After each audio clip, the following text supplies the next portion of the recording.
Well, we have time for one more interview here on Morning Live.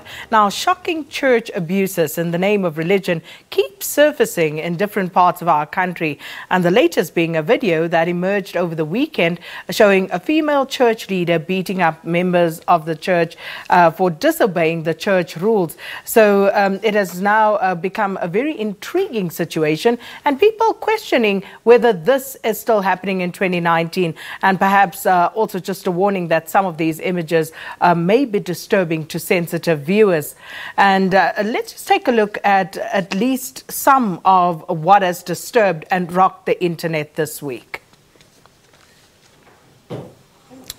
So this is, of course, a video that has gone viral, and it showed there a church member, an elderly church member, administering some form of I don't know how you would call it, because whether that's discipline, I'm not even going to try and name it, and that to younger members of the church whom we are told apparently disobeyed some of the rules. Well, Thoko Mkhwanazi-Xaluva, the chairperson of the Commission on the Rights of Cultural, Religious and Linguistic Communities, is here to tell us a little bit more about some of the work that the Commission is striving to do in order to deal with this scourge. Ms. Xaluva Mkhwanazi, always good to see you. Thanks for coming through. Thanks for having us. So this latest video that has gone viral, have you been able to get in touch with this church in question, and what are they saying? We're investigating in terms of what is happening. There are more allegations coming up about other activities that are illegal. So we will investigate, get to the bottom of it, but the priority is that we need to help those that were violated to lay charges at the police station. It's always difficult under these circumstances, but we're hoping we'll succeed in doing that, because it's breaking the law. There's no church that should be allowed to do such things. One would think a church is a place where you pray for people when they do something wrong. It's not a place where you beat them up if they are doing something wrong. So it's not a normal church. It's an unusual thing to do, but it's also an illegal thing to do, more importantly. So, and it brings us to the issue of language. You know, when you say something like a normal church, when you talk about things like discipline, and some people would actually quote scripture to justify some of the actions that they partake in. And this is some of the criticism that has been leveled against yourself and the CRL as well, in terms of regulating, or at least trying to regulate religion, and saying you have absolutely no right to do that. You see, the Bible of South Africa is the Constitution.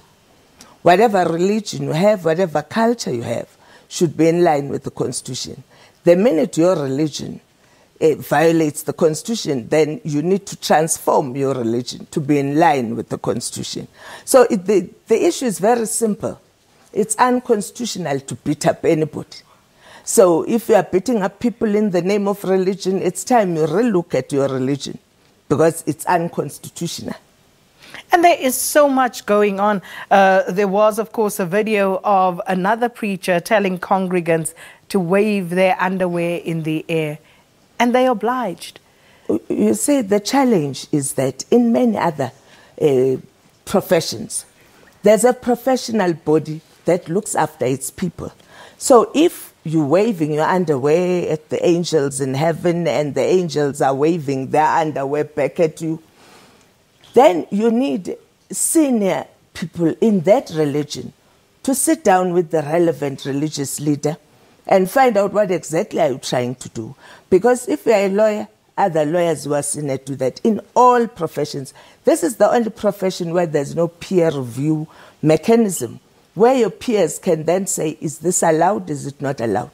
All we've ever fought for is that there must be a peer review mechanism. That church where children are being beaten up, fellow religious leaders who are senior should then say, you are misinterpreting the Bible, and anyway, the Constitution says this about your activities.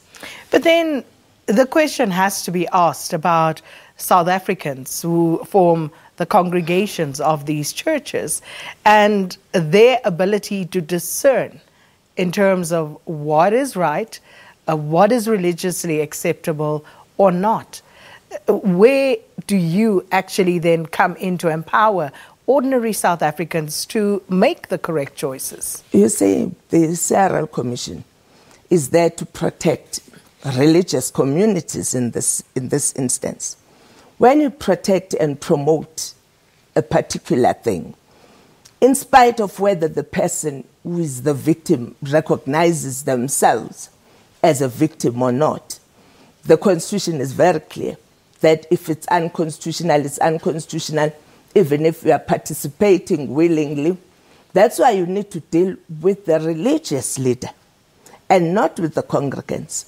Once the law says religious leaders must behave in this particular fashion, all that will have to happen is that you won't be a pastor or reverend or bishop anymore. Your license to operate will be taken away from you, irrespective of whether people still want to follow you or not. The reality is that if you are breaking the law, if you are doing unconstitutional things, you're risking with the lives of people, you're abusing people, it's wrong, irrespective of how many chapters and verses you can quote.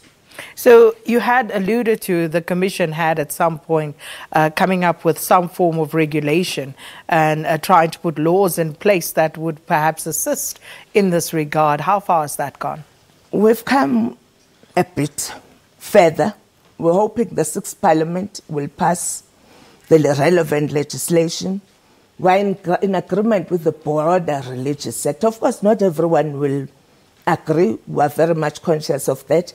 The broader, bigger institutions are with us, ZCC, Shembe, SACC, IFCC, a whole range of other SOSIC, bigger organizations agree that enough is enough. They need to take over this thing and have a peer review mechanism. Parliament needs to pass the law to empower them to do this. So we're confident that in the 6th Parliament, we'll see some very quick responses. Well, we unfortunately have to leave it there. And thank you so much to Thoko Mkhwanazi-Xaluva, the Commission on the Rights of Cultural, Religious and Linguistic Communities on the abuses carried out in the name of religion.